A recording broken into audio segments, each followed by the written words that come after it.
بسم الله الرحمن الرحيم، والصلاة والسلام على أشرف المرسلين سيدنا محمد وعلى آله وصحبه أجمعين. صلاة ينحل بها العقد وتنفك بها الكرب. اللهم اغفر لي ولوالدي وللمؤمنين والمؤمنات يوم يقوم الحساب. اللهم آمين يا رب العالمين.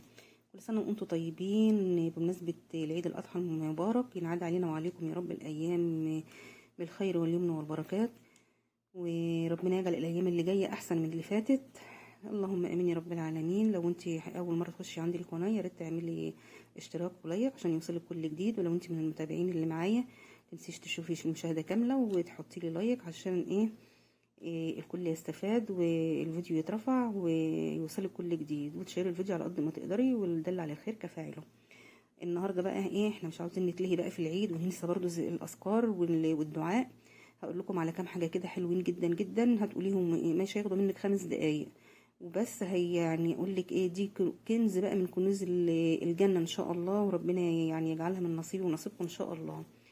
اول حاجه اللي هي من قال لا حول ولا قوه الا بالله ولو مره واحده فهي فعلا كنز من كنوز الجنه. هتقولي لا حول ولا قوه الا بالله مره، دي كنز. لا حول ولا قوه الا بالله مرتين، دي كنزين. ما بالك بقى لو قلتيها 100. تاني حاجة من قرأ قل هو الله أحد مرة واحدة تعدل ثلث القرآن، يعني قل هو الله أحد اللي هي سورة الإخلاص. كم يعني حاجة بسيطة جدا، يعني كم آية، مش كتير يعني. ولو قريتيها 3 مرات تعدل ختمة القرآن، كأنك ختمتي القرآن كله. ومن قرأ قل هو الله أحد 10 مرات بني الله له قصرا في الجنة. يا سلام، من يعني بسيطة جدا. لو هتقراها كل يوم شوفي يعني عندك كم قصر. ربنا يعني يتقبل منا ومنكم صالح الأعمال يا رب. رابع حاجة من قال سبحان الله العظيم سبحان الله وبحمده غرزت له نخلة في الجنة. نخلة. من قال سبحان الله العظيم وبحمده غرزت له نخلة في الجنة. لو هتقوليها 10 مرات 10 نخلات. لو هتقوليها كل يوم مرة كل يوم بنخلة. تخيلي من هنا بقى على ما آخر العمر بقى يبقى لك يبقى لك بستان في الجنة. تخيلي كده انت ماشية والبستان كده دوت بتاعك انت. من قال من قال من قال لا إله إلا الله وحده لا شريك له له الملك وله الحمد وهو على كل شيء قدير كان كمن أعتق 4 أنفس من ولد إسماعيل. يا سلام. ربنا يعني أقول لكم والله مش عاوزين نسعى عن الحاجات الجميلة ديت، حاجات بسيطة جدا جدا وثوابها كبير ومش هتكلفنا حاجة والله. احنا بنقعد على التليفون بالساعات وبنيجي في حاجة زي كده الشيطان بيخلينا ننساها. بنبقى ناويين مش كسلانين، بس سبحان الله الشيطان بينسينا.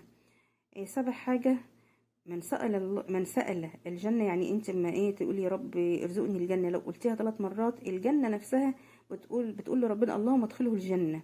يعني الملكة الجنة نفسها يعني بتقول لربنا اللهم ادخله الجنة. ومن استعاذ من النار 3 برضه قالت النار اللهم باعده عن النار. حاجات جميلة. من قال استغفر الله واتوب اليه غفر الله له. يا رب يكون فيديو النهارده بسيط جدا اهوت وخفيف وكلها حاجات احنا عارفينها، بس ما هي الا ان احنا بنذكر بعض. كل سنه وانتم طيبين مره تانية. ولو انتم عندكم اي حلقات يعني عايزيني اتكلم فيها، يعني اي مواضيع عايزيني اتكلم فيها اكتبوا لي تحت. وان شاء الله الست اللي كانت كاتبالي عايزه يعني حاجه للسحر، انا والله يعني يعني بجيب كده مراجع كده وبقراها عشان اطلع لها الخلاصه منها يعني. ان شاء الله قريب جدا هنزل الحلقه بتاعت فك السحر. وربنا يا رب كده يشفي ابنها ويفك ضيقتها وكربه يا رب العالمين. ومش عارفه الناس اللي بتسحر لبعض ديت هتستفاد ايه.